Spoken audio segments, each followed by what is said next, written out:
Welcome to Slow News Day Live. My name is Steve Boykin, and I'm here in damp, rainy, dreary, lock the fuck down Boulder Creek, California. I'm very pleased to introduce to Slow News, first time on Slow News Day. It's been on the Free Assange Vigils a handful of times now. Legend in the underground computer community. One of the more outspoken members of the Anonymous Hacktivist Collective, the one and only Commander+X. How are you, sir?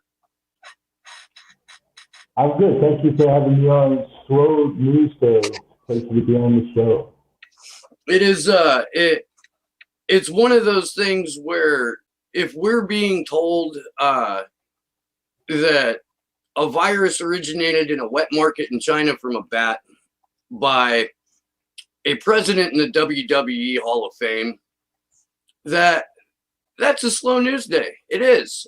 So we're trying to get outside of that here and see what kind of trouble we can't cause along the way. And I'm glad that you're here, and you are the only member of the Anonymous Collective who has applied for asylum and has had it granted to him. And you are now at an undisclosed location in Mexico, correct? Oh, it's not so undisclosed. I'm in Guanajuato. It's a beautiful city just over the mountains from San Miguel. I'm not really in hiding anymore. I'm a legitimate member of Mexican society. In fact, I'm going in next week to get my regularization papers, which is a whole other level of they're sort of now trying to integrate me into Mexican society so that I can do things like rent apartments and bank without using a proxy agent, which is what I do right now. So, that process. I'd like to also point out I'm the first U.S. citizen in history, world history, to ever be granted political asylum in the nation of Mexico. A rather interesting turn of events given the current situation on the border, which also has taken, because of the virus, a recent twist. We now have 27,000 Mexican troops on the border to keep Americans out. A very good idea, in my opinion, as a permanent resident in Mexico. I would just assume that you guys keep your zombies up there. But, yeah, so are you gonna like run up to the border in a Guayabera with a sign like "Yankee Go Home"? No, but somebody did come up with a good idea on Twitter last night when we were talking about this show, actually, and somebody said that I should throw my new book at them. Kind of like as a throw the book at the cops are throwing the book at you, right? And so my book is about the cops, my book is about the FBI, right? So we throw the book at them. And then I got to thinking, I was like, well, wait a minute, why couldn't I literally do that? How about if I go up to the border wall, live stream them, and catapult a copy of my book into the United States of America and say, hey, shit and die, motherfuckers, there you go.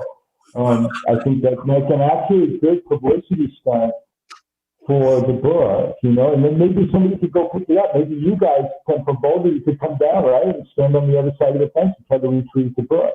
I mean, we're on the Baja side of the border, the Tijuana side. I'm not entirely. You could auction that shit off, right? Dig it out of the Texas dust, and you could auction that shit off for fucking $1,000. Man, this is a book that Commander+X launched into America. So I don't know, maybe, who knows, anything can happen. But it's an interesting little Twitter banter about how I could throw the book at the FBI literally. I don't know. I'm going to be completely honest. The book came to me in January. I was sitting in the coffee house, which I actually own a small piece of down here in Guanajuato. Very delightful place. I think it's the best coffee house in the city, personally. I guess that comes with being part owner. But and then I also own a little piece of a hostel here in Guanajuato. It's a tourist city here in the mountains of Mexico. And I was sitting in the coffee house one morning, and Xander, who was a little puppy, he lived in a chair. We lived in the coffee house at the time, up in the attic. And Xander would spend all day down in the dining area, down in the main area, in a little chair. He just literally sat all day long in the chair. He was about fucking this big. And now he's like this big giant monster. I couldn't even fit him in this shot, probably the entire dog. He's that big. But and I was just sitting there and I was like, fuck, man, here I am. I'm about to get asylum. I knew it was going to happen long before everybody else did. We had our ducks in a row.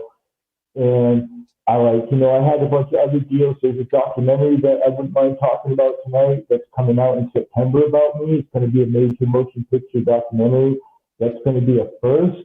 I'm really kind of the first of a particular crew of anonymous hacktivists to have a sort of solo documentary produced about them. I think it'll be interesting. I think it's going to have the same sort of revival effect on Anonymous that We Are Legion had. We Are Legion was actually mentioned in the Department of Homeland Security monthly bulletin the month that it premiered up in Toronto. When We Are Legion, the documentary came out, it actually made the bulletin. They were scared, right? And so they're dropping one about me. It's going to premiere, I believe, and I suppose somebody can shoot me down later. My media agent from Toronto will get on the phone and shoot me down later. But I think it premieres in September, sometime in September at the Toronto Film Festival. It will be the world premiere of, and I just think it's called Commander+X, and I'm not sure if it has any kind of more of a title than that. If they gave it a subtitle, I'd shiver to think of what it might be, but all I know is it's just a movie about me that they made. They did a lot. They spent a lot of money to produce it. I know that, so I'm fairly optimistic that it will be thorough and will tell the story, basically my story within the last 10 years, within Anonymous, but then also on the run from the FBI. Essentially, James Comey essentially chased me for 10 years. And made a personal point of it. And you know what?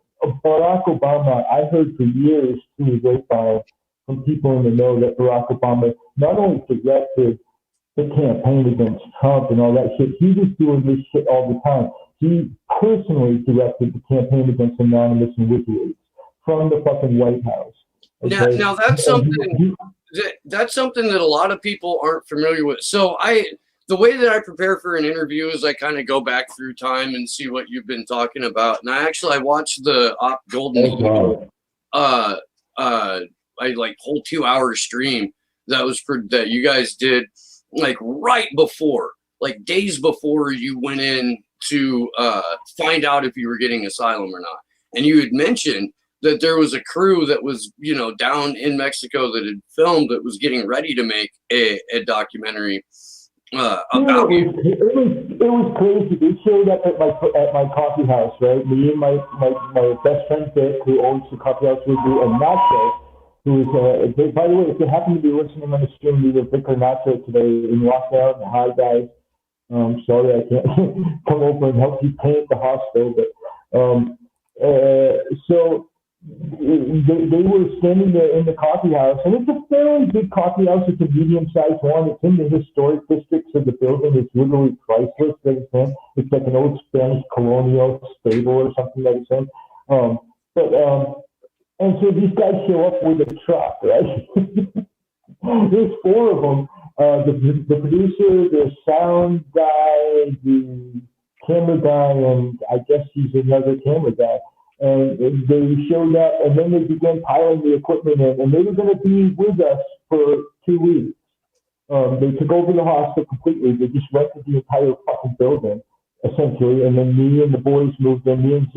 I didn't have the other dog, but me and Xander moved in to the hostel, and they took it over. And basically, sort of, in the movie, it pretends that I live there. I don't live that nice. The hostel is gorgeous. It's like a 4-star fucking hostel in the middle of the historic district. I don't live that well. So I guess that's the only thing that's kind of maybe fake in the documentary is at the very end, the interviews and stuff that they're filming with me while they're at that last 2 weeks while I'm preparing to go get asylum. And then they went with me, which of course was really astounding. Kind of culmination because the people, you should have seen the look on the people's faces when we just marched into the INM office like we owned the place. And there's like a fuzzy microphone over my head and a guy chasing me. And I'm clearly the center of attention. And they had some warning. They had plenty of warning actually because of the off.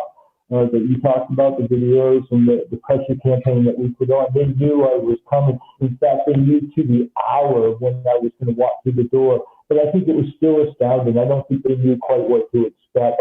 And I remember Emmanuel, the documentary producer, assistant producer, I guess, he turns to me and goes, dude, we were inside for 8.5 minutes. He goes, we were on full before they threw us out, and then they came down and these guys better go. Hey, X. Yeah. The audience is having a hard time hearing you. I think the Bluetooth is making it feed back a little bit. Is there any way you can switch that up? Yeah, just hold on.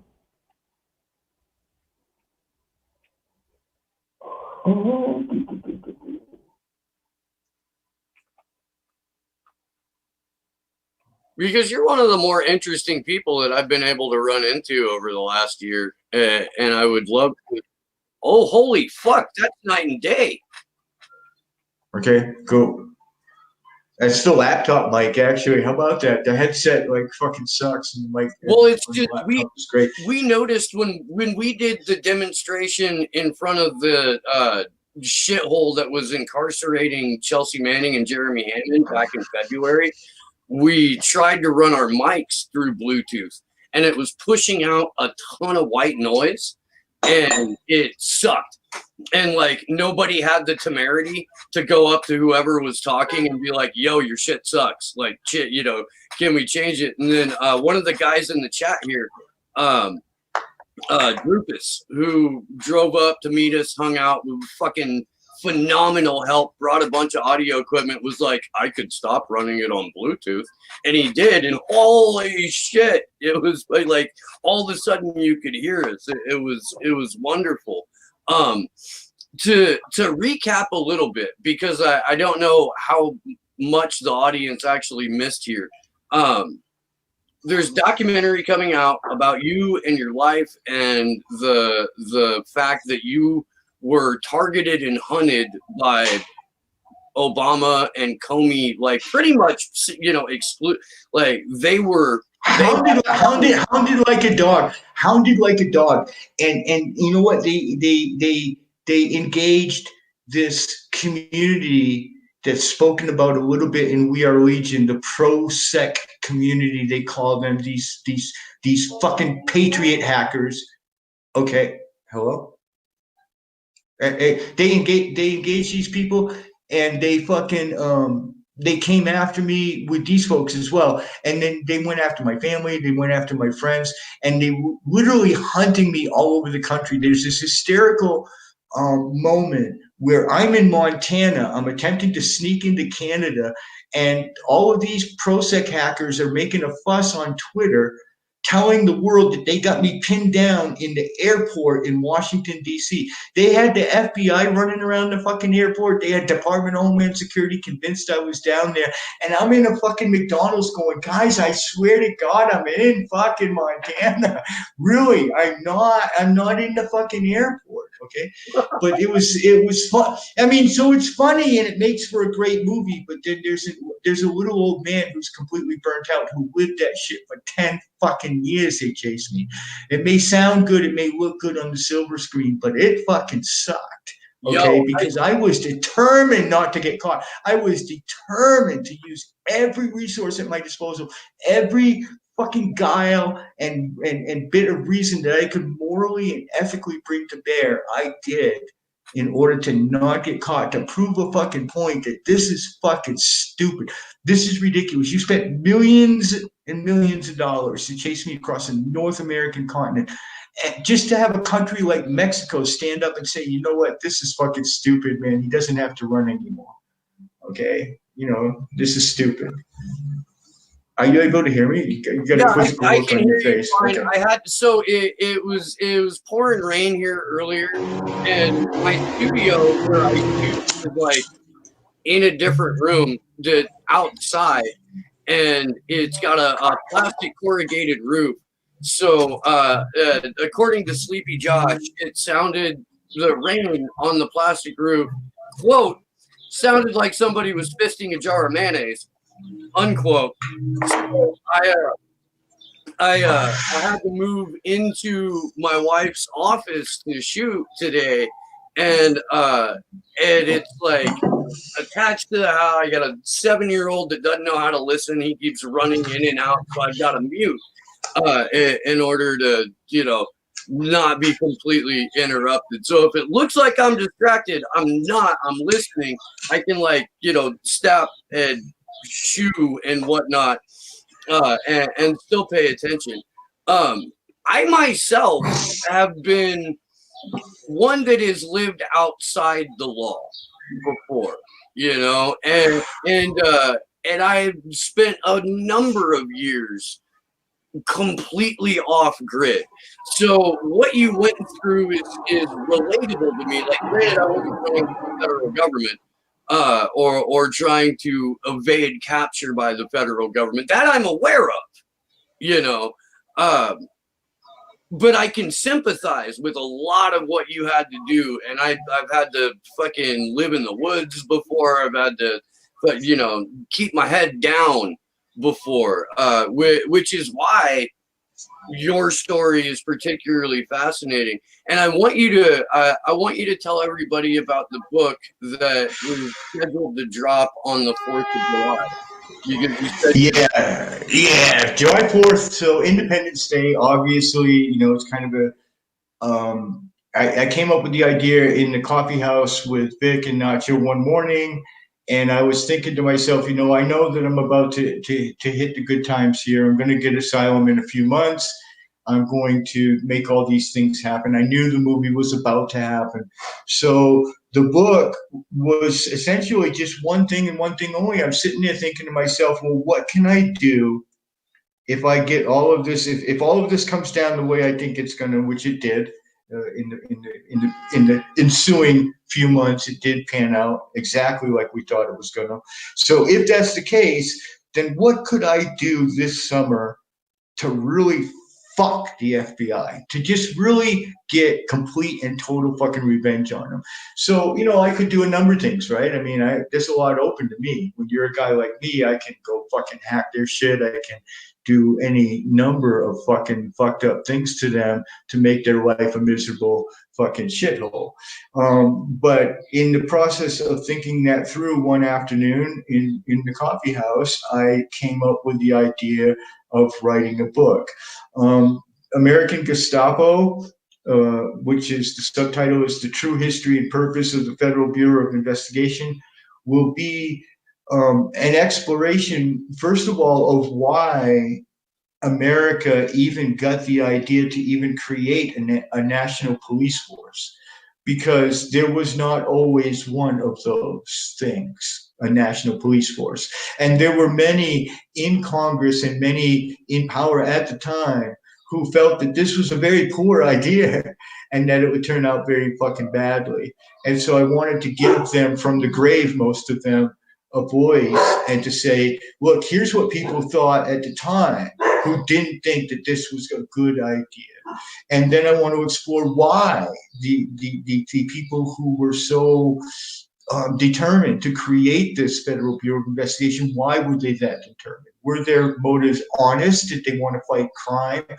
Or was it, in fact, from the very beginning, the idea was that this would be a political police force? And then how did it pan out? How did it pan out throughout history, through the civil rights movement, into the anti-apartheid movement, even attacking people who believe in the Declaration of Independence? Honest to God, they're listed in Department of Homeland Security bulletins in Idaho and North Dakota and Montana. They are listed. If you put a bumper sticker that espouses the Declaration of Independence on your pickup truck, they are listed in a manual and they're supposed to keep an eye on you. They're supposed to watch out for you as a potential domestic terrorist. And now I'm not saying that I have anything in common with right-wing militia nuts. And I want to make that fucking clear, because I don't, okay? There's literally almost nothing that I believe in common with them. But the Declaration of Independence is the founding document. It's kind of a cool document. It's probably the coolest of the founding documents. And so why the fuck would they, why would you it began to criminalize the thought that, and then of course these people just spin off the rails. If you pressure them on that, then they buy more guns, they build more forts, they pray to Jesus more, and then it all just gets worse, okay? Because you oppress them. And so there's a whole chapter of the FBI oppressing this militia movement, and the idea that maybe that was not the right approach to these people, okay, Yeah. and dealing with these folks, you know? I am almost positive that what happened at Ruby+Ridge and what happened at Waco was the wrong fucking approach. You know? Well, Ruby+Ridge, I'll give a spoiler. Ruby+Ridge is, in fact, it's funny that you mentioned that, but that's actually the chapter I'm tuning up this week as I approach the dropping date, is the Ruby+Ridge chapter. But we chose Ruby+Ridge as an example mostly because there was cold-blooded murder involved, and the state courts actually found as much by the FBI, and that's unique. That makes that particular case unique in jurisprudence history. One of the things I wanted to do with this book, and I want to clarify for people who are fans of my writing, this in no way is related to my first two books, which were biographical.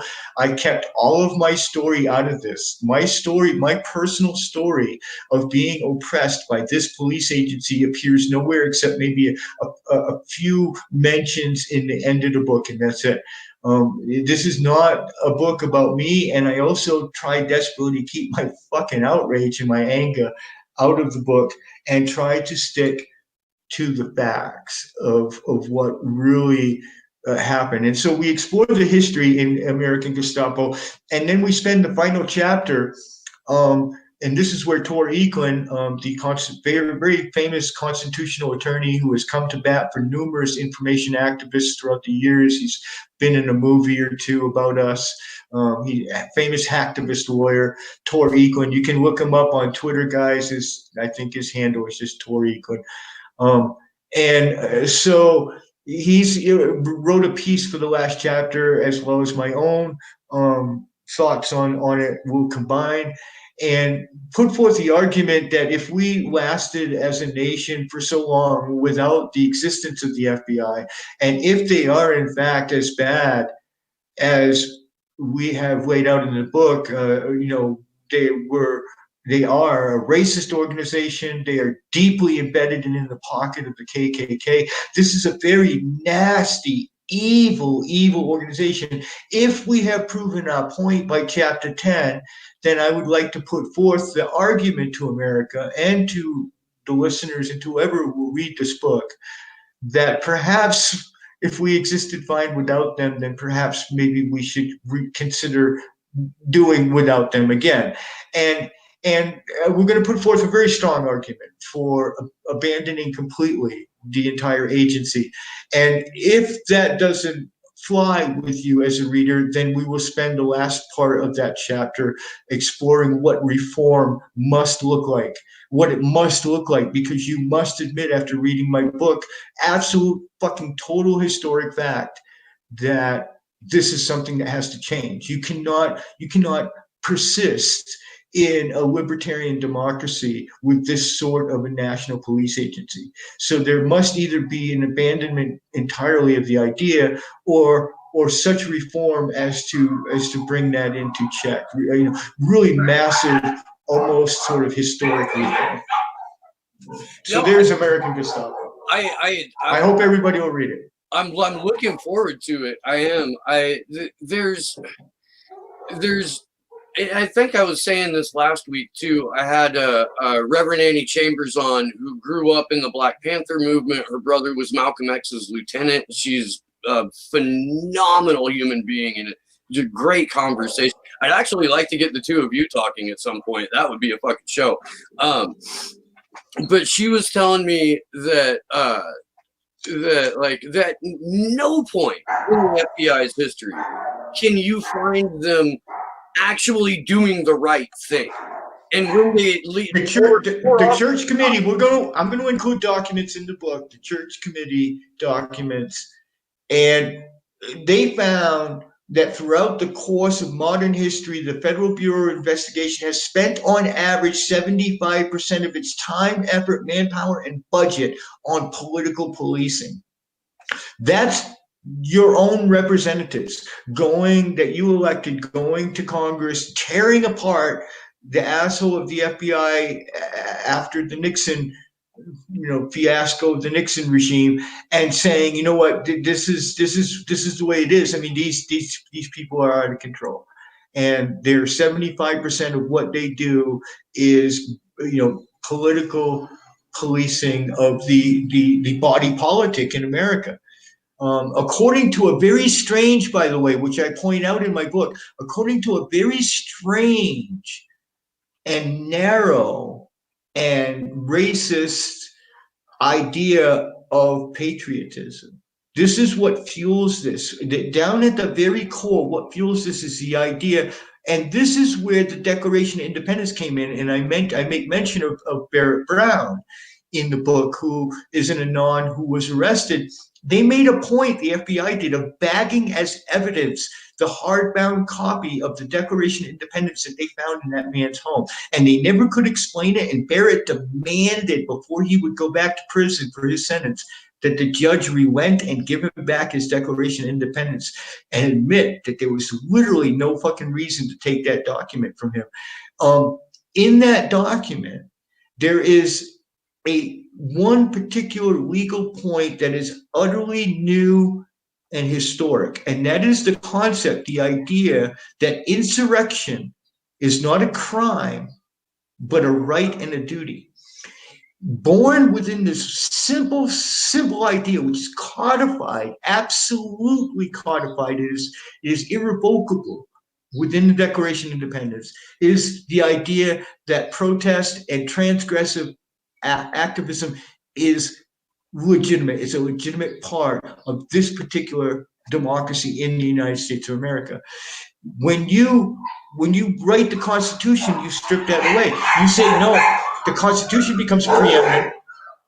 We're going to defend the order, the current order, which is this Constitution, and we can defend it against insurrection. We even have written in there how we can defend against insurrection. It is our right now to shut insurrection down. So when people are saying they're constitutionalists, I ask them to think about it. And I ask them to study the Declaration of Independence, because that is the real founding document, and it is night and day what the two are espousing. The two things are night and day. One of them says that it is my right and duty to rise up, and the other says that it is a crime and I can be sent to prison. And it is the underlying factor that really, when you begin to study all this whole power trip, everything, the deep state, the FBI, the NSA, when you dig deep enough into the philosophical underpinnings of this, the control, the idea of the control is just that. That's what it bears down on, is the idea of controlling what you believe about insurrection. And this is why they're so vehement against people who really in their ignorance, because most of these people in the Midwest don't understand international law. They don't understand constitutional law. They don't understand what it takes to create a nation or found a nation. These people are just ignorant fucking mega people who grasp onto the Declaration of Independence probably because somebody told them to. So they don't really understand the importance of the document, but nevertheless, they have that right. They have that right to espouse a very important document. And the fact that these people are maligned and criminalized simply because they have accidentally glommed onto something that's important, I think that, that's a statement that of what's really being policed here in America with this Federal Bureau of Investigation that we have going on now. And then we'll talk about also the universal jurisdiction, this idea that the FBI can operate freely in Mexico, that they can operate freely in Iceland and Canada, where they have operated before. We're going to show instances where the FBI has gone in illegally. In the case of Iceland, they were actually rounded up by the police and put back on the plane at gunpoint. Serious, get the fuck out of our country. What are you fucking talking about? What are you people doing running around with guns and fucking badges talking to people? You can't do that. This is fucking Iceland. Are you crazy? World economic collapse in post 2007, 2008, Iceland straight up ran out of fucks and they, you know, like they got rid of most of their government. They locked up a ton of their bankers. Julian Assange was responsible for a lot of the forward movement for the people of Iceland. And in fact, I think that's why I'd really like to seize on this moment. I'd like to get Julian out of there as quick as we can. We have a moment down here with this president here in Mexico. We have an opportunity. This dude is fucking gold, man. Research him, man. When it comes to his attitude about WikiLeaks and Julian Assange, just research AMLO. That's what we call him by his initials. I can't pronounce his name, but we call him AMLO. And you research this dude, this Obrador dude, and the shit he has said about Julian and WikiLeaks. We need to bring Julian and WikiLeaks here to Mexico and make him stand and deliver on some of the shit he's been talking about, because he could become the new Iceland. We could do things here equivalent to what was done in Iceland by the information activists in accord with and in concord with WikiLeaks and Julian, who really changed the nature of Iceland more ways than one. It wasn't just the new constitution and all the fucking shitheads that went to jail. It was the idea that Birgitta Jonsdottir and Julian sat in a motel room and wrote a piece of transparency legislation that passed the Icelandic parliament for the first time in Icelandic history unanimously. There has never been, and never has been since, a unanimous vote in the Icelandic parliament. It was the only law ever passed that passed with every single parliamentarian in Iceland voting yes. And that's pretty fucking cool that a bunch of activists sat in a motel room and wrote that law. And we can do something. We're in a position, a squishy moment, I call it, you know, where we could make something like that happen in Mexico. I have helped to pave the way. My own case has helped to make things even more squishy here in Mexico when it comes to WikiLeaks, because I am, you know, connected to WikiLeaks, and my case is connected to WikiLeaks. So I think there's a unique opportunity. I've always thought, despite Ecuador is letting us down, I've always thought that Latin America is the key. There is the intellectual power down here and the understanding of information activism and transparency by the young people, by everybody, or by the necessary people are active in this idea down here. There's enough anons down here. There's enough all of it going on that I think the place to make a stand in this world for information activism might be Latin America. If we're going to continue to bandy about things like political asylum and shit like that, at some point we've got to make that shit work. We can't just throw up our hands and go, oh, well, Ecuador fucked over the international world, broke international law. If we're going to continue to try to use international tools to preserve our rights and our freedoms, then somebody has to actually make that work. So I'm pleased that I could be that canary in the coal mine. And I can tell you, it works here in Mexico. The laws are astoundingly simple. They are written in exact accord with international law, and Mexican authorities applied those laws. In my case, a very controversial case, I might add, much more controversial than Julian's, and they applied them in a methodical and painstaking way with great courtesy and speed. And so I can't say enough about, they immediately, the minute I walked through the door, signed a piece of paper guaranteeing all of my international rights, even under the Geneva Convention. From the moment I walked through the door, I was protected. I was given political asylum the minute I walked through the door. Mexico gave asylum to Evo Morales, like pretty much straight away too. And this is another situation where U.S. intervention caused the overthrow of a democratically elected president.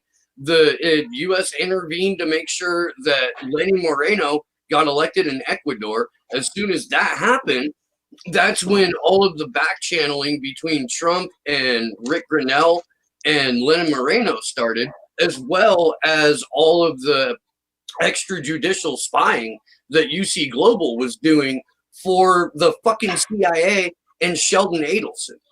Like, the more we find out about just how thoroughly fucking illegal the operation that the CIA through Sheldon Adelson set up with Lenin Moreno and UC Global, like it just, if any of this comes to light in the extradition hearing, which I hope it will, there's no way they can continue with the extradition of Julian Assange.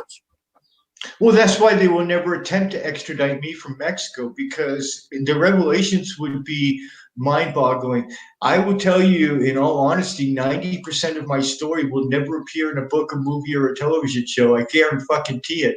It would curdle your fucking blood to know the shit they did to my friends and my family, who will forever fucking remain nameless, so that I can protect them in any fucking way I possibly can, including their anonymity.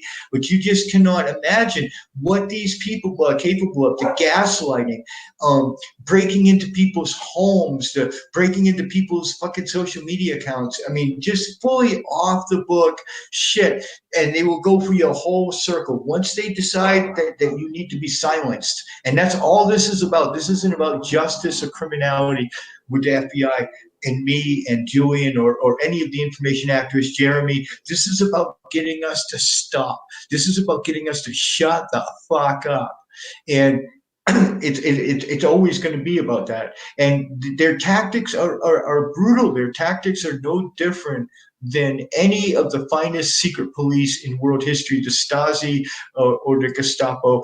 And this is why I will be accused on July 4th this summer. It'll be a big controversy, I predict. Everything from the cover art to the name of my book will be brought up into controversy. And people will say that I have gone too far to attribute to the Federal Bureau of Investigation, this law enforcement agency in America, the idea that I'm going to get agents killed because I even, that's what they'll accuse me of, because I attach the idea of Nazism and fascism. And we found agents that were fucking Nazis. We were fucking card-carrying Ku Klux Klan members and shit. You got to be fucking kidding me, right? Okay, but I'm going to take heat for it. I'm going to take heat for it. You wait and fucking see. It'll be a huge fucking controversy. People will say it's hyperbole and whatnot. It is not. If you understand, and if you have been a target, this is why, you know, it's too goddamn bad that I didn't put my story. I put my story about the FBI and me personally in another book, and you can go read that book. But in the FBI, in the one I'm coming out with in July, there's nothing about my own personal story. It was hard, to be honest with you, not to talk about myself. To be a target of this shit, you just can't even fucking imagine. And half the shit you can't even fucking ever prove or talk about or journalize, because just, you know, how do you prove gaslighting, dude? I mean, so some of the shit they do is just ridiculous. It's like they're making it up on the fly or something. I mean, that they do to you, to, you know, letting the air out of your tires or some stupid shit like that, throwing a rock through your window.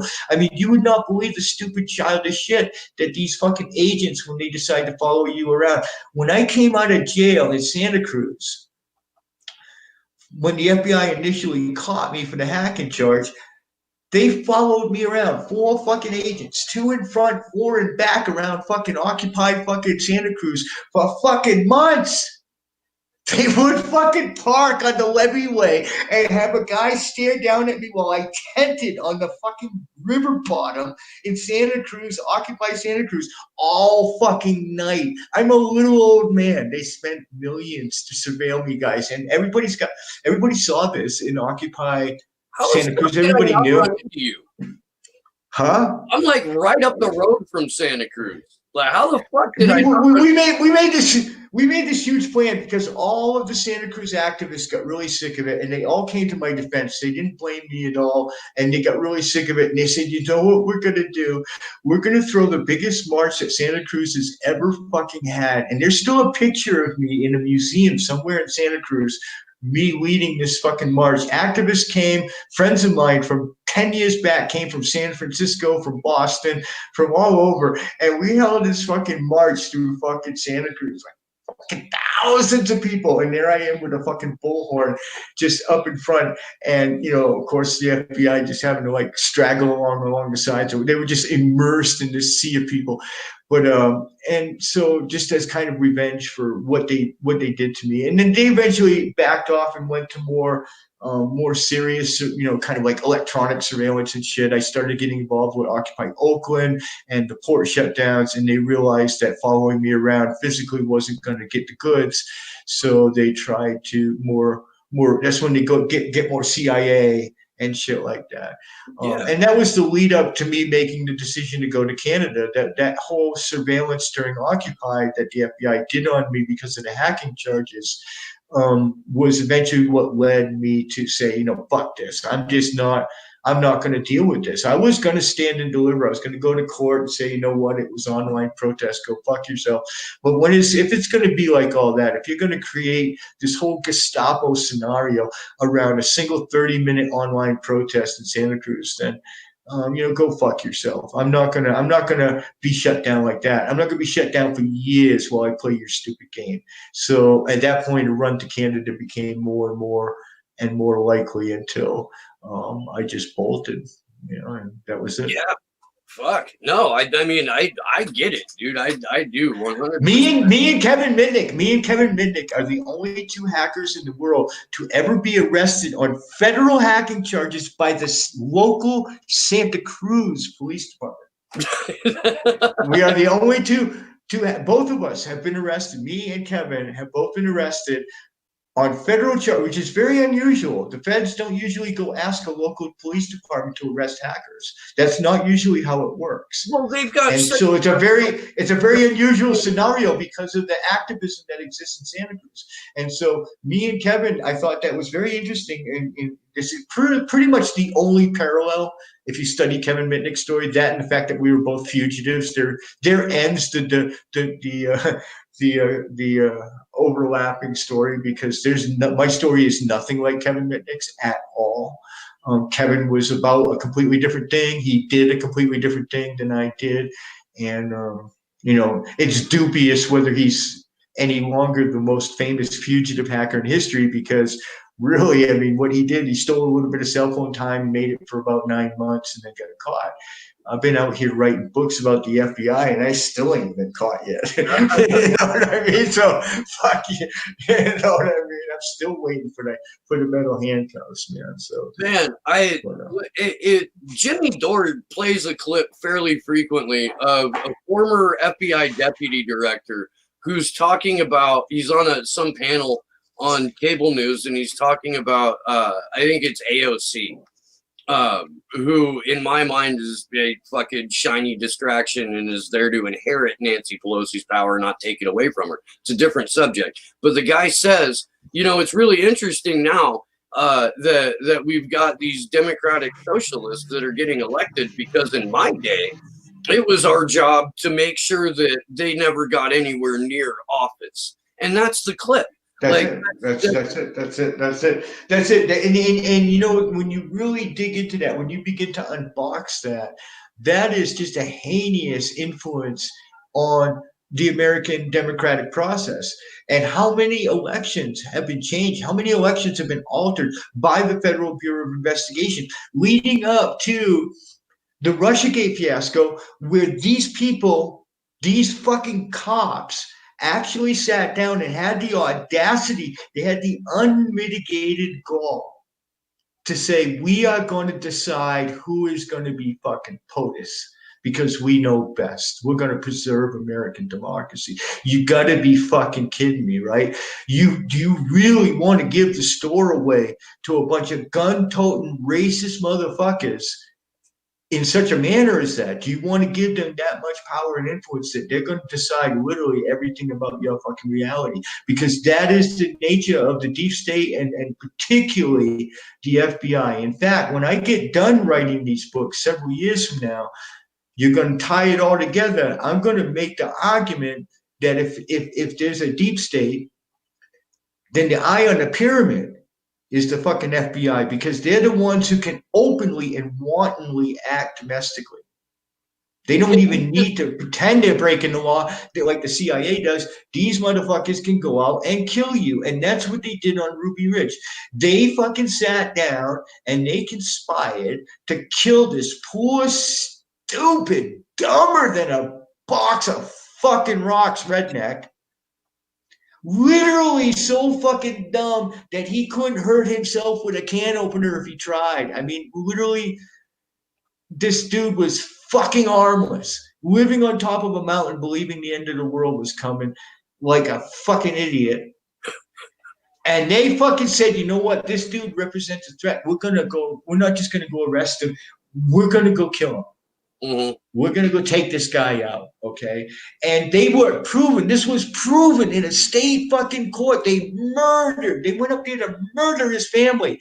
They shot his pregnant fucking wife while she was holding another child in her arms. Yeah. With a fucking sniper bullet. Okay? Yeah. They shot at the 12-year-old fucking kid. The kid was just smart and fast, and he shot back. He actually got one of them. The 14-year-old boy got one of the fucking agents.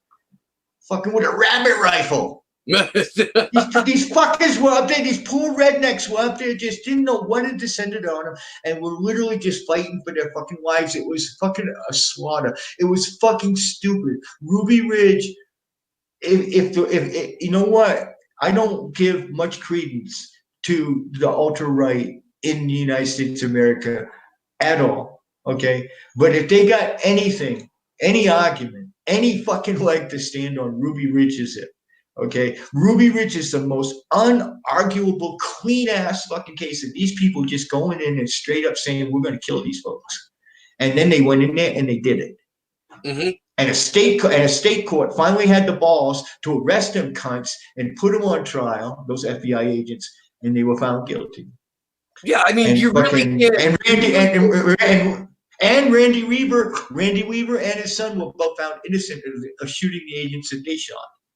Yeah, So, I mean, it's hard to obfuscate premeditated murder when you've got fucking like hard evidence that it was premeditated murder. The FBI exists to maintain like a white nationalist status quo that only benefits a very small sector of not the electorate, but the people who determine how the lives of the electorate get to be subjugated. And instead of doing it through like off book or black ops, they're getting this done legislatively. They just fucking. How much faster? Think about the changes in history that are documented in my book, and think about the whole picture, the big picture, all the way from the fucking battle against anarchists in the 1930s, all the way, and them infiltrating the civil rights movement, all the way to the battle against Anonymous and the crypto anarchists embedding in Black Lives Matter movement. Okay, the same fucking trend. These people have gone out of their way to protect organizations like the KKK, other white supremacist groups in the Deep South, while they have persistently torn down and destroyed every single civil rights leader in the black community who has ever raised their head above water. Now ask yourself this, what sort of corrosive effect?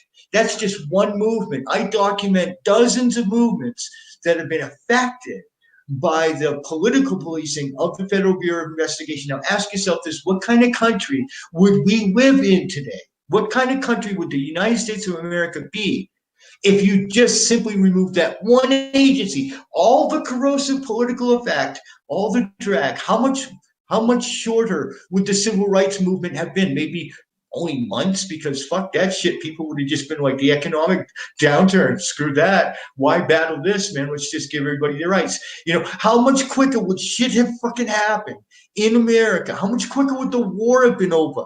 How much quicker would Nixon have been out? How much quicker would everything that has happened in my motherfucking life, apartheid, every fucking thing, would have happened? How much faster would it have happened if this agency with tens of thousands of agents hadn't trained the entire power of the fucking state on people trying to get social justice in the United States of America through transgressive protests? How much change have we fucked up?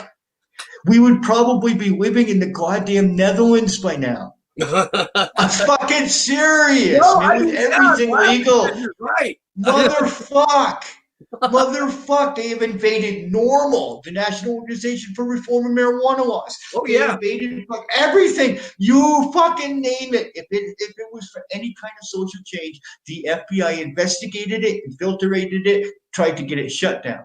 When I was 19 years old. What the fuck is wrong with these people?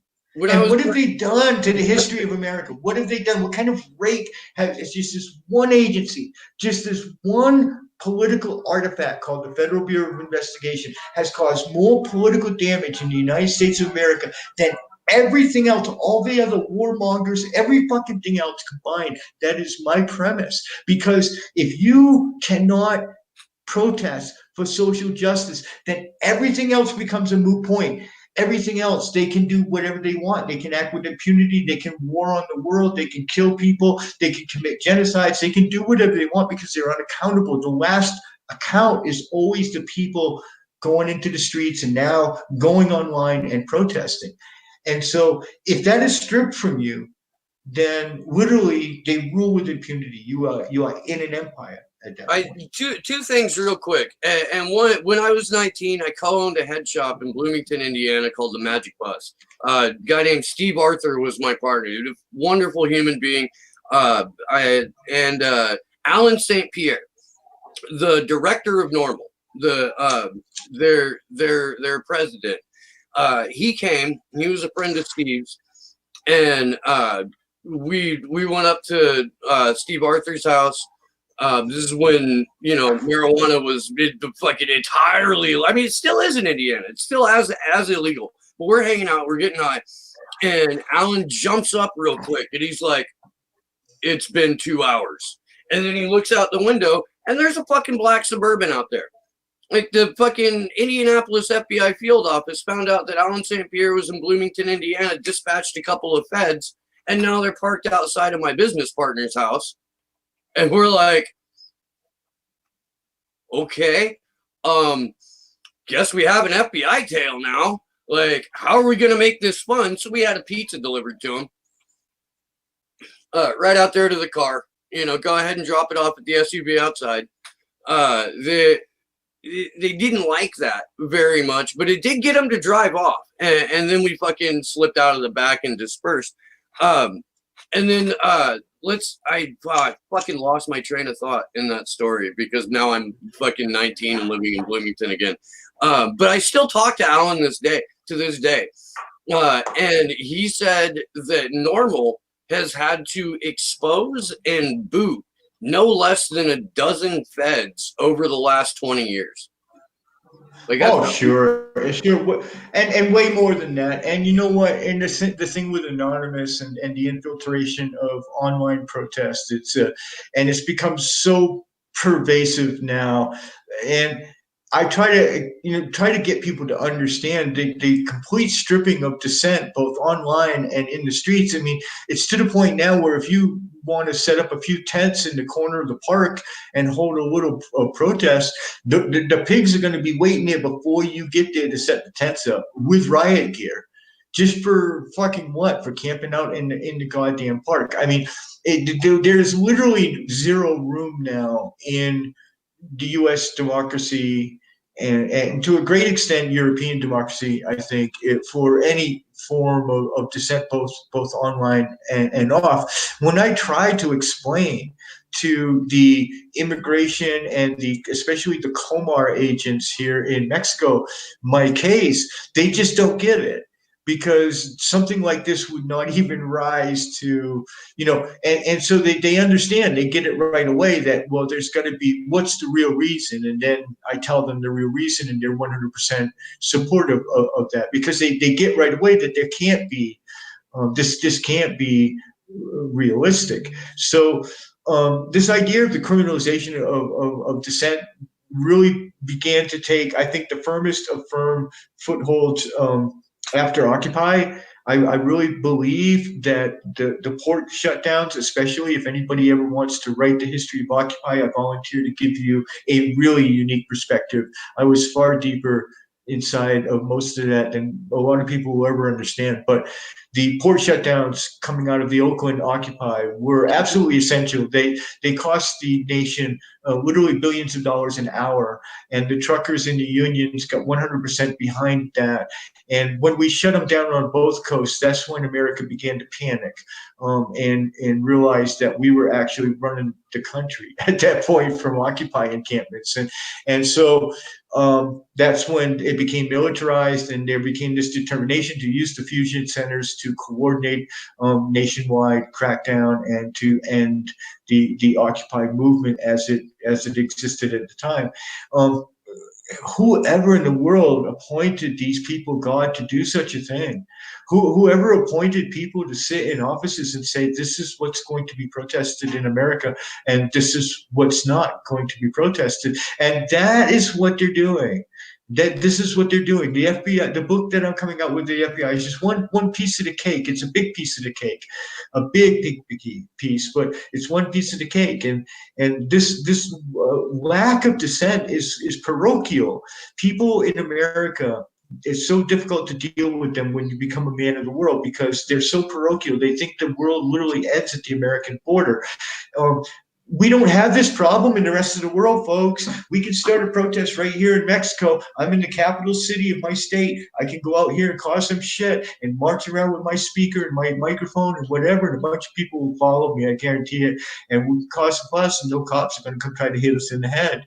Okay? They're just not. They're not going to give a fucking rat's ass. They're not. And you can protest.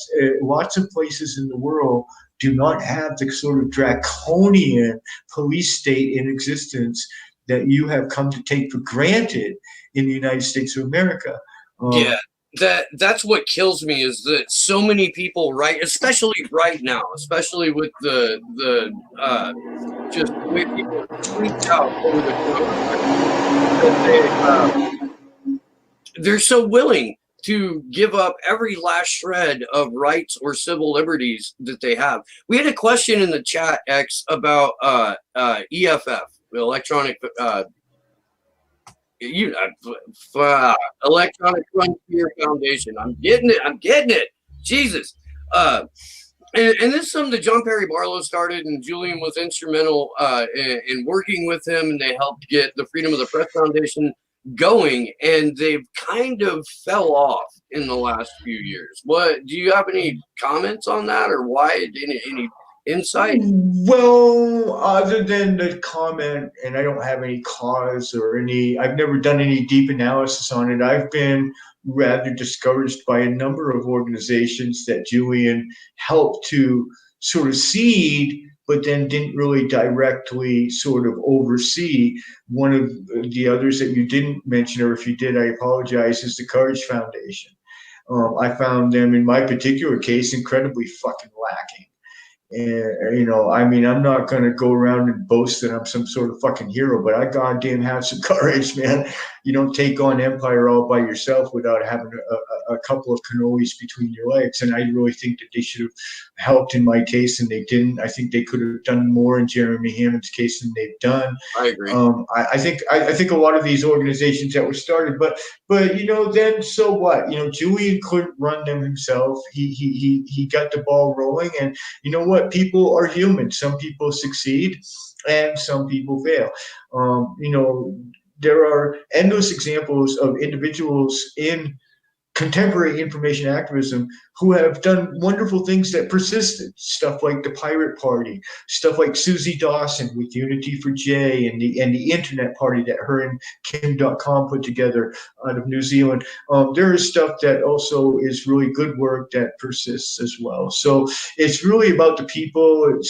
People sometimes just fail. I mean, it's just that's life. I mean, people let you down, and Barlow passed away. In this case, I guess I'm agreeing with you that I feel pretty let down by a number of those organizations myself. The Press Foundation is a really it is what it is to me. Because this is an organization that, per the name of the group, Freedom of the Press Foundation, should have been and should be lobbying heavily for Julian Assange. And what we saw was them throw him under the bus so fucking fast that you would have thought, like, only by sticking a body under the bus could the world be a better place. And now we've got, Glenn Greenwald, who will talk about Julian, sort of, Edward Snowden, who's the fucking chairman of the board, who will talk about Julian, sort of, and that's fucking it in the Freedom of the Press Foundation. John Cusack is still on the board. He's out there sucking Bernie Sanders' cock all day and doesn't have a goddamn thing to say to anyone anymore, other than like, maybe we should vote for Joe Biden. Like, it's disgusting to me. It is. Well, I think that there's a place in information activism for transgressive thought. That's why I really feel that Anonymous is of such huge value to this discussion, as messy and as difficult at times as Anonymous can be, because the idea, for instance, one organization that we had at our disposal that we were able to wield, a lot of people ask, well, what has changed? Why was all of this so potent during the Arab Spring? Why were you guys able to go in and turn the internet back on in Egypt when dictators turned it off? How did you guys do that shit? How did you guys do that shit? And you don't know how many people, even in the movie, in the stupid documentary, they asked me that.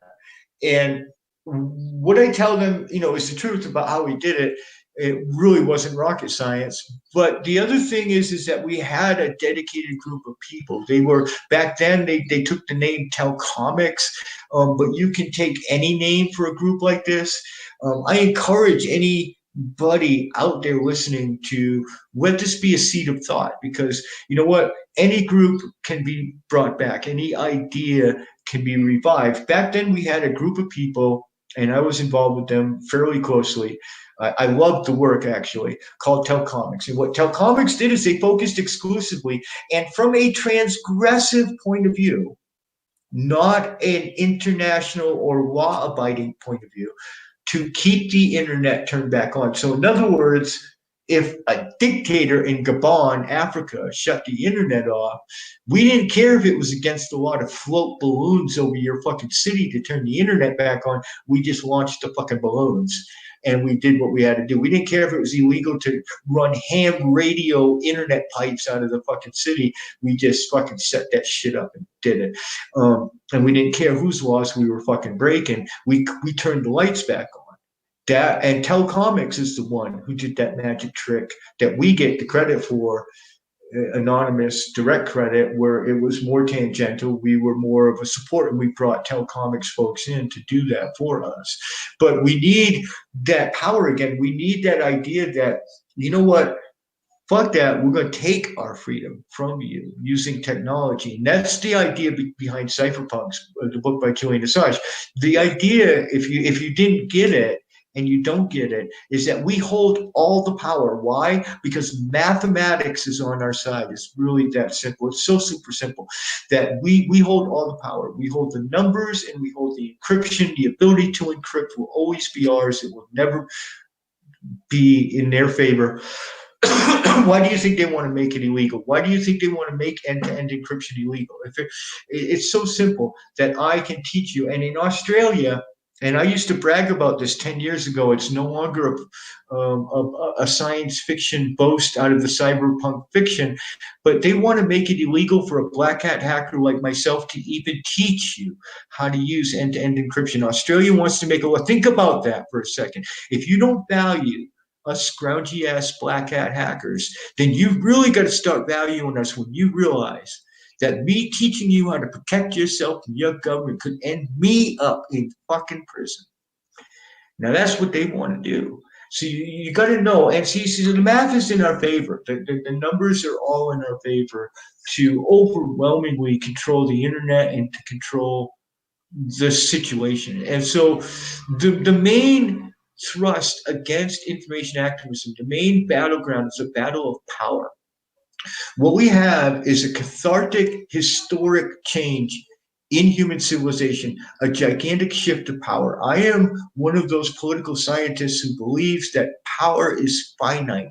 There is a certain amount of it. If somebody loses power in a society, in a polity, then somebody else gains power. Right now, we are in the midst. We are seeing the result of the greatest shift of power from corporate and governments to the people that we have ever seen in history. Nothing like it compares. Not the 60s, the 70s. I lived through all of them. And trust me, this is so much bigger. This is so much more cathartic of a moment in human history. We are literally defining what it will be to be human when this battle is over. and we're going to swamp them. There's no way. It'll be ugly and it'll be nasty, but that was predicted too. People will die. That was predicted too by the cypherpunks. But read the cypherpunk science fiction. You will see all of these concepts and ideas fully fleshed out and predicted. And so the hackers have been waiting for this moment, this cathartic moment in history. The hackers have been waiting for a very, very, very long time. Things like WikiLeaks and Anonymous, these astounding sort of leaps in concept of protest and activism have all come, from a handful of minds who said, we're gonna take hold of this moment. We're not gonna let go. We're gonna seize this historic opportunity to wield this internet against them. To wield power against them and to suck that power up like a sponge. Andrew, my co-host on the Free Assange Vigils, I think his favorite quote from Julian Assange is out of the cypherpunks, like opening fucking manifesto, where Julian says no amount of force can hack a math problem, or no amount of force can solve a math problem. And I agree with that. I do. We got a couple of super chats. Brian Jones, thank you. Rob Juno, thank you. What are your thoughts on Trump and him being a major Zionist? Trump is a major Zionist, and so is Joe Biden. Joe Biden's on camera saying, "I'm a Zionist. You don't have to be a Jew to be a Zionist." And it's just it's a continuation of a political ideology that is inarguably genocidal in nature. I guess it depends on it really depends for me on what is the purpose of you asking your question. I assume if you're watching this show and if you're asking me in particular, then you're asking from the point of view of an activist. Okay. And here's my take on Donald Trump, Biden, the whole electoral process. It's fucking hooey and it's a fucking distraction. Forget about it. It's a shell game. They're getting you to fucking look for where the pea is under the walnut, and meanwhile the whole crew is behind you robbing your fucking car. Okay, that's what the election, Trump, and all of that. He's just a pea under the fucking walnut, guys. Okay, it's always meant to be this way. It was always meant. They figured if they changed the emperor out every 8 years and made a big fucking deal about it, that you would all not notice that you are in a fucking empire. What you need to wrap your mind around is this is way more visceral right now than what your take on it. This is more like fucking Star Wars, motherfuckers. This is the end of the Roman fucking Empire. Oh, without a doubt. And literally when it goes down, it's going to go down with just the most horrible fucking crash. Okay. And so this is where we stand. Donald Trump is he is an epiphenomenon to the greater power. And what I would like to encourage people to do is to keep your eye on the ball. Keep your eye on what's really going on. Think about the crew behind you robbing your car and deal with that, and not the little walnuts in the shell game. And you'll find that this is a time when we can be so particularly effective, because these true power centers in the United States of America and in the Western Empire are now being stripped bare and exposed, because they're losing everything. They're losing all their support. Even the president of the United States is turning against them occasionally. I mean, these people are literally having their armor stripped away.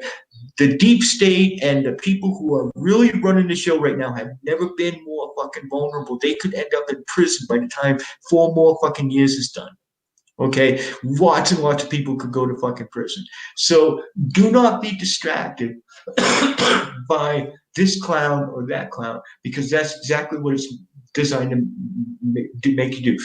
Pay attention to the alphabet soup, the NSA, the CIA, the FBI, the Five Eyes that Edward Snowden finally enlightened the world about and let everybody know actually existed. These are the axes of power in the Western Empire. And Russia knows it. Why do you think that Russia fights so vehemently against this axis of power? It's not because they hate Americans. It's because even they know that such an axis of power cannot exist in the world, not in a free world, not in an open world. You can't have this. You can't have people that believe they run the fucking world. And that's where these people are at now in the United States of America. It's not just us against them. It's not just we're going to make a cool country. It's we're going to run the whole motherfucking world. We're going to put army bases and military bases in every single nation in the world, not just a few, not just a lot of them, all of them. We want military presence in every fucking country in the world. That's their thing now, and they're getting it. They're getting traction on that. And that's what's going to collapse. Then my prediction will collapse, and it'll come down hard and fast like the Soviet Union did. I sat here, I grew up in the 70s. We went to school and we were taught the Soviet Union is fucking forever, dude. That fucking cement wall cuts fucking Europe in half. It did it before you were born. And that's fucking it. That's the end of the fucking world, man. That's the way it's always going to fucking be. Okay, and that's it. And it fell in like fucking weeks. It came down so fast that people couldn't tear the fucking shit down fast enough. They were having beer parties. Pink Floyd is like doing concerts in fucking Berlin and shit. You know what I mean about the wall? I mean, it's fucking crazy. So, you can see cathartic change. Empires can fall. The USSR was an empire, and one that was remarkably similar in many, many ways, especially in the control mechanisms that are used in society, propaganda mechanisms. I see a lot of parallels between the current USA and the USSR that I grew up with as a kid. I mean, the Stasi would look at our FBI and our CIA and go, fuck, I didn't know you could do that. With envy, and the electronics, the ability to, for instance, point laser mics kilometers away at windows and pick up sound, that kind of thing is just fucking nightmarishly black magic to them.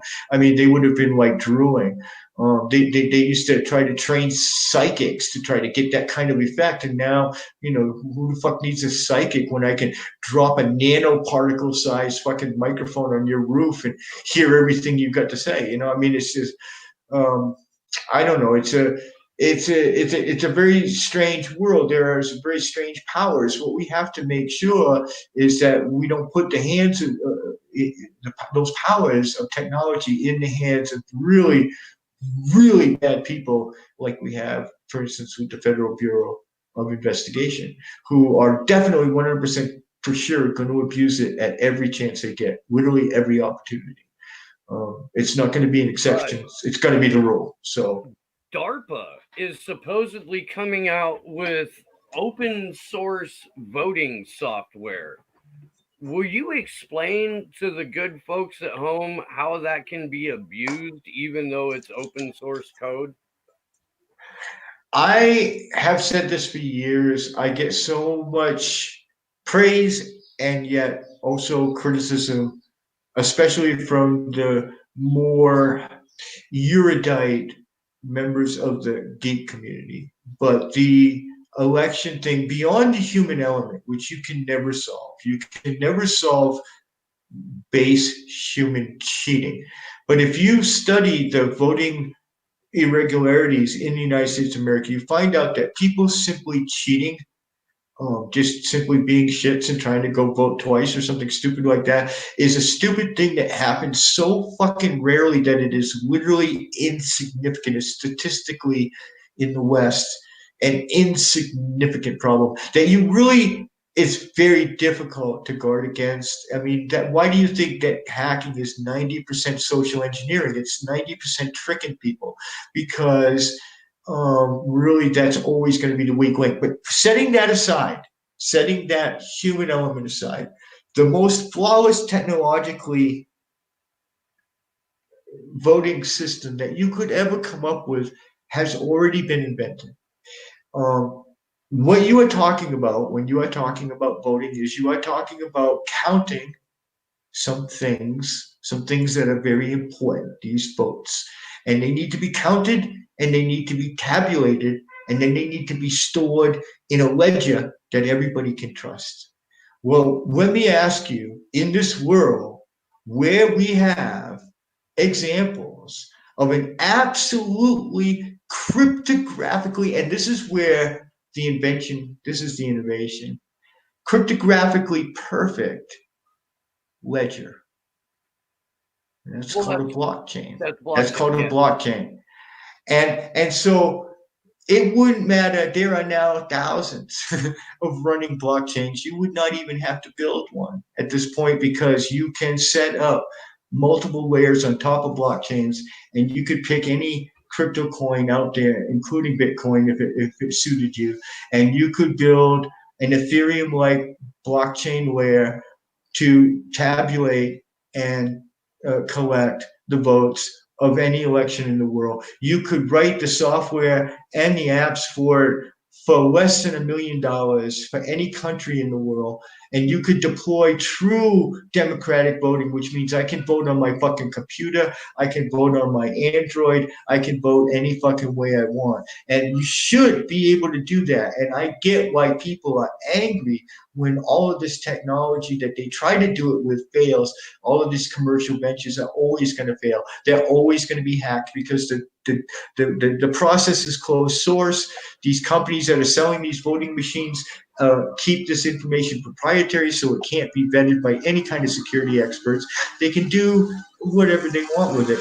Whereas a blockchain is the exact opposite. It's a transparent process that you can literally watch in real time. You can go to a blockchain explorer, and so you could see literally the election going out yourself. You wouldn't need the help of the government. You wouldn't need the help of the media. You would need a simple Python script, and you could see how the election was being tabulated yourself, and you could count the votes at home yourself. Okay, there would be literally no discrepancy in an election that was fully and completely and properly conducted using that technology.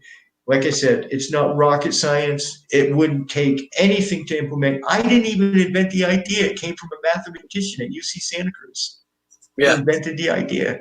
Okay, speaking of UC Santa Cruz, real quick, Vice just dropped a story like 2 days ago that the teachers' assistants at UC Santa Cruz went on a wildcat strike. They wanted a livable wage instead of a laughable one, and it wasn't sanctioned. They did it anyway. They went ahead. They had a very solid backbone in terms of like, no, these are our demands. We gave you our demands. You can read them, right? We're not going to take what you're offering until you meet our demands. The end result of it was over 40 of them got fired, but it came out just 2 days ago that campus police and UC Santa Cruz police were using spy tech that the National Guard had provided them that was FBI and fucking military intel grade. And there's documents attached to it. So you can go on, and I'm not a huge fan of Vice, but you can go onto this article and you can go and you can click through these documents. And it reminds me of just how thoroughly permeated academia is with the FBI, with COINTELPRO type tactics. And if it's happening at UC Santa Cruz, I guarantee you that at every major university in this country, there's the ability for campus police to become spy cops. Oh, the big data thing makes everybody a spy. I can be a spy. I can download databases and do incredible things. You know, what the fuck was the name of that stupid cheaters website up in Canada that got hacked all those years ago? It's still up and running, but it's this big site where everybody goes and signs up if they want to cheat on their spouse and whatnot. And that database is still floating around. I guarantee you there are politicians who are waiting to be exposed for having signed up with their government emails. I think it was one information activist even discovered that U.S. prosecutors had signed up for Ashley Madison. That's the name of it. Ashley Madison. Yeah. If you guys remember the big hack, the Ashley Madison hack. I got that database. It's on my hard drive somewhere. I could set up a SQL database for that, and I'm sure have loads of fun on any contemporary political target. That database will be good for years to come. That database can be mined. Big data really changes everything. And it cuts both ways. People need to learn how to deal with the data that they put out. You need to learn to think of yourself in life as a big, literally data jumping off of you like lice as you go through society. I mean, literally, you need to picture it that way. That it's like what they say: crabs and cootie bugs can jump like 10 feet off of you and shit. You need to think of it that way, like you're like a Linus cloud of bugs just fucking coming off of you everywhere you fucking go, and that's your data. And literally, it's there even while you're asleep. You're just leaking fucking data to the world. And when you begin to have an understanding of data like that, then you can be much more selective. It's really easy. Then it becomes more habit. Really, it's like hygiene habit. You know what I mean? To just learn how to manipulate your data in such a way that you don't put off, quite so much of it. But the miracles that can be done with it are quite amazing, and especially in things like predictive policing and predictive models. One of the things that you see when you come to Latin America is, and this is where the prejudice, I think, is one of the roots. It's one of the core roots of the prejudice down here, is the grave difference in the social contract down here with regard to policing. For instance, the idea is not at all socially acceptable of crime prevention. Now think about that for a second, because in America, that's something that you all take for granted. We were all raised as little kids believing the cops are the good guys and crime must be prevented. Really? How do you even fucking go about doing something like that? You're going to see into the future? I mean, how do you do that, right? Down here, the concept is of crime cleanup. down here, you call the cops to pick up the bodies. And no, seriously. Yeah. And they're like the firemen. They stay in their station, and you call them, and they come out. And if there's a gunfight, they're not going to come here until you're done shooting. They don't know who to shoot, right? So they don't know who the good guys and the bad guys are. Maybe you're both bad guys, right? Or maybe you're both good guys. So they don't fucking know. So the cops aren't going to come blazing in here with guns. They're going to stay in their station and wait and come squeegee up the blood and write up the report. And people down here, that's the way they want it. That's the way they want their life. They don't want an armed, oppressive force in the streets trying to prevent crime. They just want somebody to come clean up the mess when things get out of hand. They'll take care of themselves. In my colonia here, which is the equivalent of, I guess, like a village. It's a mountain village. Mm-hmm. But it's a size of a small American town. And here, the local cops that get here, the fort is like over the mountain. It might be like 5 minutes, even if they're really in a hurry, which they would be because I'm an American. And they would come very quickly for me, which kind of sucks in a sense that I get special treatment here to the good. You know what I mean? Even here, my white privilege works, and that sucks for me. But anyway, they would come in about 5 minutes, but they don't really mess around here in the colonia. It's called Las Teresas for those interested.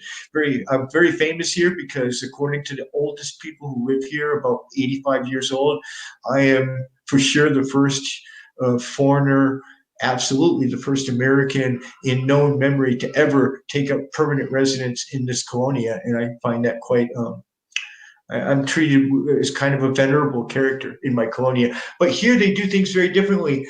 They come every Friday night. These guys come. They're sort of dressed like cops. They're more like security guards if you look at them close. And they're local men. They live right here in apartments. Most of them are working guys. They volunteer. They're not paid. And they collect 20 pesos a piece, which is like about 80 cents. It's about 80 cents that they collect from me every week. About 80 cents, 75, 80 cents that they collect from me. And that is my contribution to the Colonia Vigilancia. And that's what they're called. And they go out on motorbikes and they look like cops, but they don't fuck around. They don't mess around. They have caught my dog for me when he got loose. They have helped me carry my groceries. They always fucking wave to me, and they make a point of keeping an eye on me in particular, because on their watch, nothing's going to happen to the only American living in Colonia Las Teresas. That's their attitude. This is the way policing should be done. This is people, like I said, these guys live right here. Most of them work. They're just working Joes who go out at night or during the day when they have free time. They have designated uniforms, so you can tell who they are.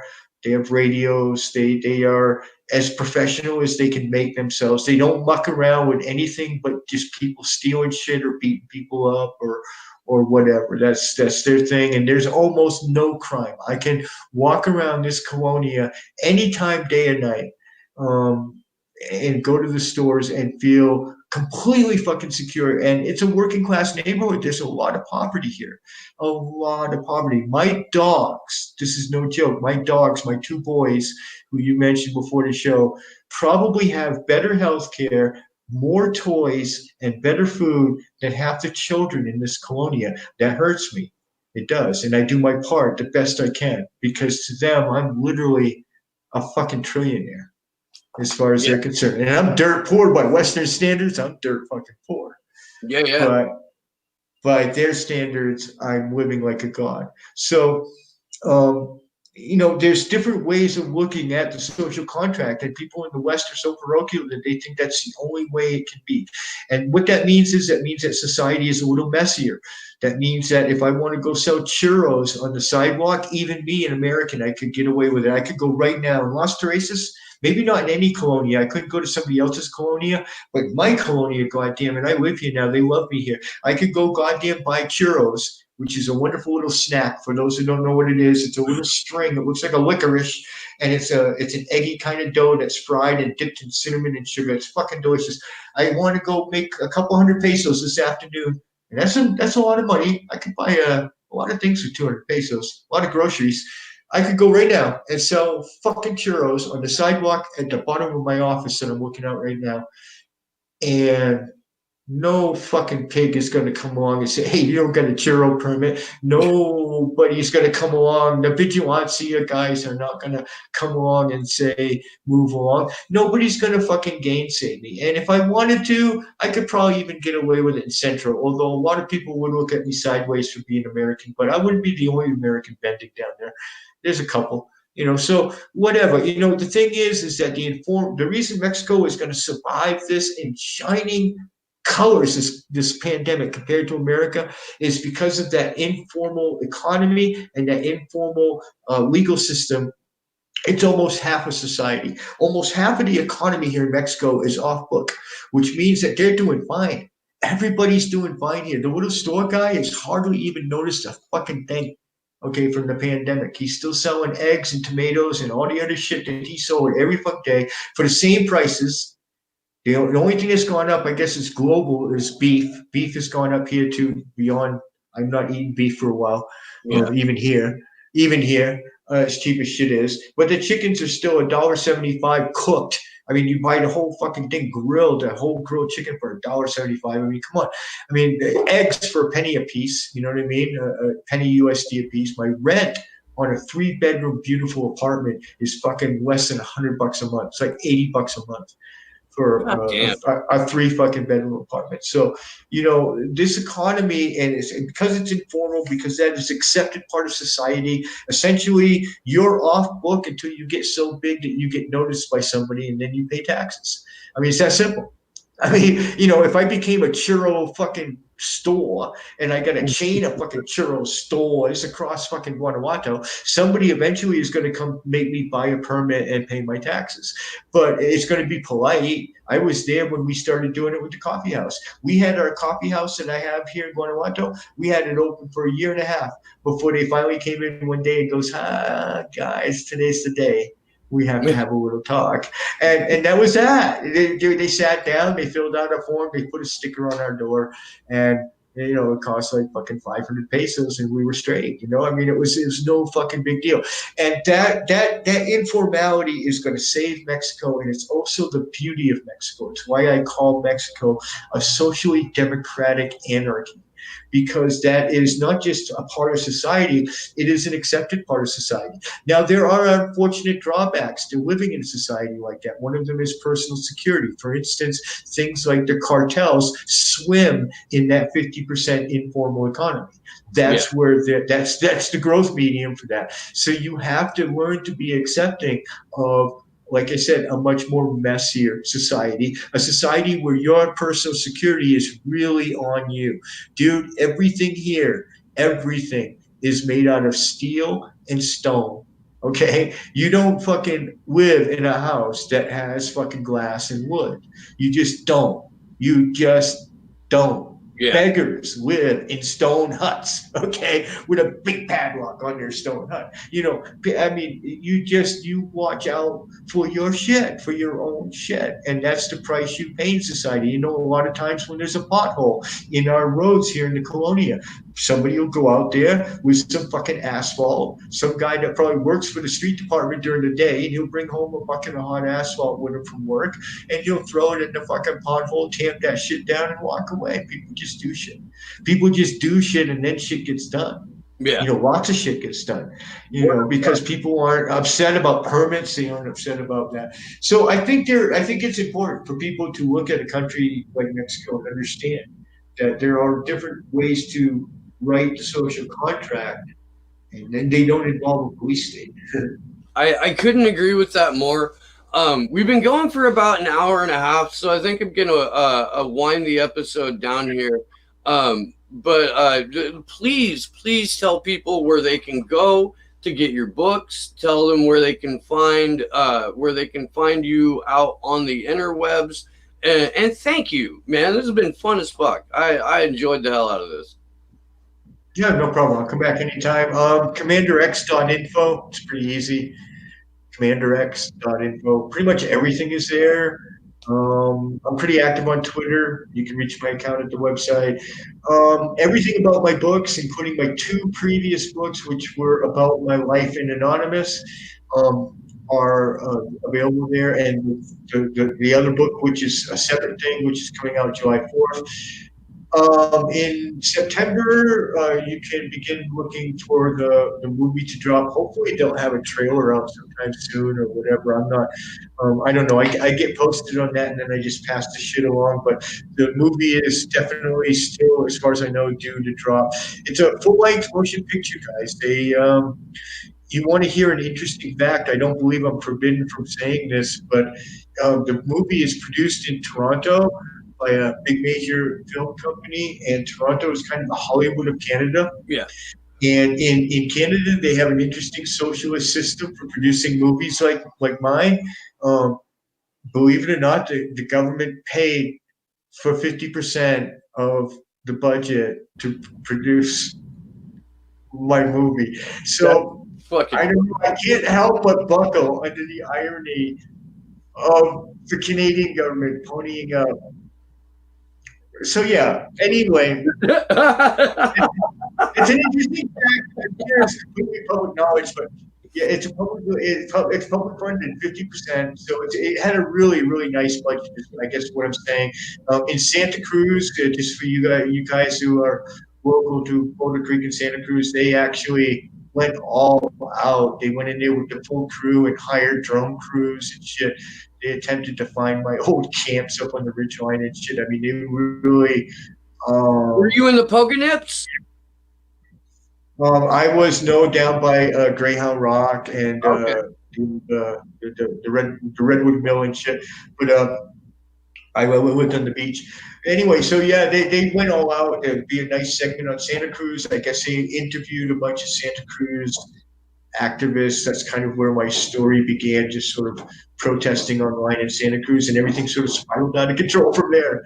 But and then the third book in the story of how I end up in Mexico will be released in November to coincide with the documentary release. There'll be a book called Exiled for the Mask, and it's the story of how I came from Toronto to Mexico, which, if you stop to think about it, means I had to sneak back into and across the United States of America.